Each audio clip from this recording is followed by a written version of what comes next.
जय श्री राधे दोस्तों, आइए सुनते हैं आज की कहानी। एक बहुत ही वृद्ध व्यापारी था जो रोज कहा करता था कि भगवान मुझे अपने पास बुला ले।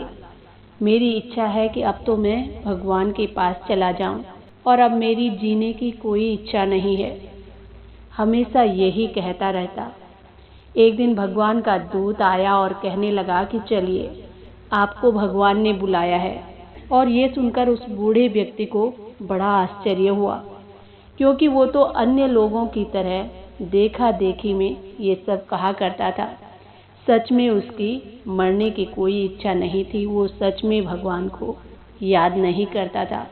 वो तो एक दूसरे से सुनकर ये बात कहा करता, क्योंकि अक्सर लोग यही कहते हैं कि अब तो मेरी जीने की इच्छा नहीं है, भगवान मुझे अपने पास बुला ले।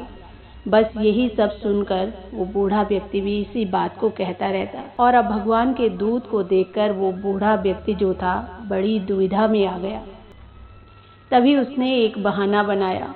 वो कहने लगा कि भैया, तुम भगवान का संदेश लेकर आए हो, ये तो बहुत अच्छी बात है, लेकिन अभी मेरा बेटा बहुत छोटा है। वो अभी किसी प्रकार के भी काम को नहीं संभाल पाएगा और किस प्रकार वो अपना ध्यान रखेगा। तुम एक काम करो, 3 साल बाद आना और तब मैं तुम्हारे साथ जरूर चलूंगा। तो दूत अब इतना सुनता है और वहां से चला गया।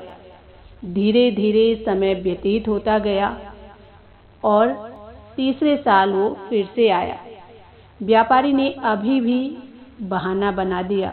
इस तरह बहाना करते करते वो नहीं थका, लेकिन वो दूत अब आते आते थक गया। उसने आना ही बंद कर दिया। व्यापारी अब ये सब देखकर बड़ा खुश हुआ कि अब भगवान का दूत नहीं आ रहा है।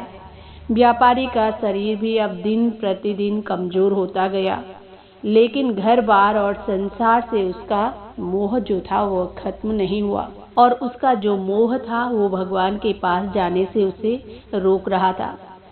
और अंत में जीवन के कष्ट मौत के कष्ट से भी अधिक बड़े हो गए। उसे अब बड़ा दुख होने लगा। लोग पूजा पाठ करते हैं, भजन करते हैं और घंटों बैठकर ध्यान आराधना करते हैं। कोई धन की प्राप्ति के लिए, कोई संतान की प्राप्ति के लिए और कोई अन्य भौतिक कार्यों के लिए, कोई सुख की प्राप्ति के लिए अनेक प्रकार से अपनी अपनी इच्छाओं के साथ भगवान की पूजा अर्चना किया करता है। लेकिन भगवान को पाने के लिए, सचमुच उसके पास जाने के लिए कोई विरला ही होगा जो उसको याद करता है, उसकी पूजा करता है। ये भी सबको पता है कि आदमी खाली हाथ इस दुनिया से आता है और खाली हाथ ही वापस जाता है। और ये भी पता नहीं है कि कौन कहाँ से आया है और कहाँ जाएगा। फिर भी वो संसार में रहते हुए माया मोह का त्याग नहीं कर सकता।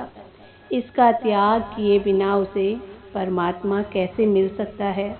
जिस व्यक्ति की आत्मा परमात्मा को प्राप्त कर लेती है, उसे फिर किसी अन्य चीज को प्राप्त करने की जरूरत नहीं पड़ती। लेकिन सांसारिक सुखों का त्याग किए बिना, संसार के मोह का त्याग किए बिना भगवान की प्राप्ति नहीं हो सकती। ये जीवन और मृत्यु का सत्य है।